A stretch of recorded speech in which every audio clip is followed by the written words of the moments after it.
يكلم هذه ويغمز هذه. أترضاه لأختك ولأمك ولابنتك ولخالتك ولعمتك؟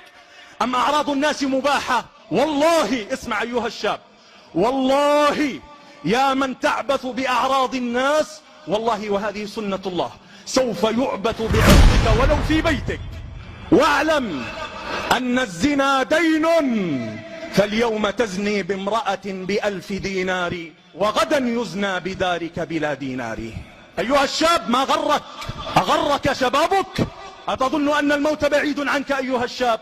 الموت لا يعرف صغيرا ولا كبيرا، ولا غنيا ولا فقيرا، ولا عربيا ولا عجميا. إذا جاء أجلهم فلا يستأخرون ساعة ولا يستقدمون. أيها الشباب، أقبلوا إلى ربكم، أقبلوا إلى طاعة ربكم جل في علاه.